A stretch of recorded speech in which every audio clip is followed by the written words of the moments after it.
Fala pessoal, vamos falar desse novo técnico do Fluminense que demitiu Fernando Diniz e contratou Oswaldo de Oliveira. Sério, eu não consigo entender dirigente de futebol. É difícil, eu me esforço porque eu consigo respeitar aquela diretoria que tem a convicção no trabalho, que aposta em alguma coisa diferente muitas vezes, ou que tenta modificar o quadro em que o time vive. É por isso que ele fez uma mudança, né? O Mário Bittencourt, o Celso de Barros, eles fizeram movimentações no Fluminense para que o Fluminense saia dessa situação, entrou na zona do rebaixamento, perdeu para o CSA em casa, tá vivo aí na Sul-Americana e aí você precisa mexer. E aí o Celso de Barros, né, deu uma entrevista dizendo que não adianta jogar bonito, queremos resultado. E aí o clube vai lá e contrata Oswaldo de Oliveira. Eu não quero parecer duro aqui com o Oswaldo, que eu sei que tem uma carreira de títulos, mas faz tempo. E eu acho que não era o mais indicado para o Fluminense nesse momento. Eu acompanhei de perto Oswaldo de Oliveira no Corinthians há pouco tempo, 2016. Num ano turbulento do Corinthians, é verdade, porque ele perde o Tite, perde entre aspas para a seleção brasileira, e aí aposta no Carille interinamente, depois no Cristóvão Borges, depois no Oswaldo de Oliveira, e aí resolve efetivar o Carille no início de 2017. O Oswaldo ficou 2 meses e o Roberto de Andrade, presidente da época, bancou a contratação dele, muito mais pelo histórico, né? Porque o Oswaldo foi o técnico do Campeonato Mundial lá de 2000, pegando aquele timaço do Vanderlei Luxemburgo no final dos anos 90 e início dos anos 2000. Mas tudo bem, não tira o mérito dele. Ele conduziu o Corinthians àquele título, não só aquele título, a outras conquistas também. E depois teve alguns trabalhos interessantes na carreira, fora do Brasil, no futebol japonês especialmente. Só que a gente estava falando de 15 anos depois, né? Em que o Oswaldo não entregava mais alguma coisa. E aí ele chega no Corinthians naquele momento, o Roberto de Andrade briga com todo mundo para trazer o Oswaldo, contrata ele com mais de 1 ano de contrato, que era até o fim de 2017, e demite 2 meses depois, com 9 jogos disputados. O que também é uma puta sacanagem, né? Você trazer um treinador, depois de 9 jogos, ver que não dá certo e demitir o cara. Ninguém consegue desenvolver alguma coisa com 9 partidas, né? Ele teve ali, se não me engano, foram 2 vitórias, 4 empates e 2 derrotas. Tá faltando o jogo aí? Não, é isso aí mesmo. Tá faltando o jogo, mas ele teve só 2 vitórias nesse período. Para dizer que ele foi mal, mas não apenas sobre isso que eu quero falar, não é só sobre o resultado, sobre o período que ele ficou. Eu fiquei assustado com o que eu vi ele fazendo no campo.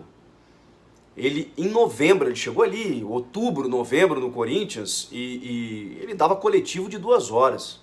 Ninguém mais dá treinamento coletivo de 2 horas. Em novembro, quando os caras já estão cansados da temporada, tem jogo quarta e domingo, e aí você vai... Hoje em dia é recuperação, gente. Hoje em dia... Então, só esse detalhe me mostrava que era um cara que não tinha se atualizado, que trabalhava com um aspecto físico de algo de 2 décadas atrás. Hoje em dia o jogador joga no domingo, na segunda ele só recupera, na terça-feira o treinador só posiciona, ele vai lá, solta a musculatura e na quarta tem jogo. É assim que funciona. Quando tem a semana toda para trabalhar, aí você faz uma atividade em campo reduzido, onde o jogador toca mais na bola, ao invés de ficar fazendo um coletivo. Né? É até engraçado, né? De 2 horas para uns caras que já estavam em final de temporada. Os jogadores ficavam mortos, extenuados. Não tinha condição. Ia para a entrevista coletiva, não sabia explicar o desenvolvimento tático, técnico do time. Perdido. Depois ainda o Atlético Mineiro o contratou, né? Vocês lembram? Aí brigou com o repórter lá, que tentou fazer uma pergunta, o Léo Gomide, fez uma pergunta mais tática para ele saiu no soco. Então, assim, é um cara que me parece ter parado no tempo, um cara que me parece defasado em relação ao mundo atual do futebol. Tomara que dê certo, a gente tá vendo o Vanderlei Luxemburgo aí, do qual já fui muito crítico, especialmente pelos trabalhos recentes, muito mais pelo desenfoque dele em relação ao futebol, né, e dispersão em relação a outras coisas, porque o Luxemburgo foi, para mim, um dos melhores técnicos que já habitou esse país. Só que ele há muitos anos já não estava mais focado no seu principal ofício.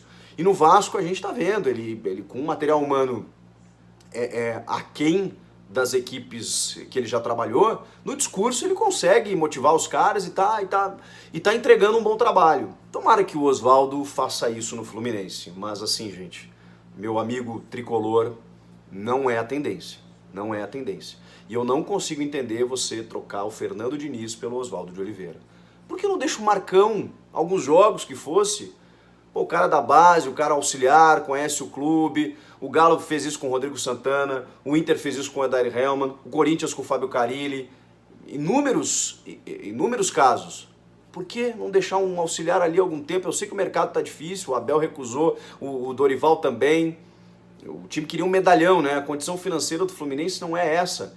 Aí daqui a pouco eu achava, né, que poderia fazer uma aposta, Oswaldo de Oliveira. O mercado de técnicos está escasso mesmo, né? A gente está sempre voltando nos mesmos nomes. E eu não tenho boas esperanças, boas expectativas em relação ao Fluminense agora.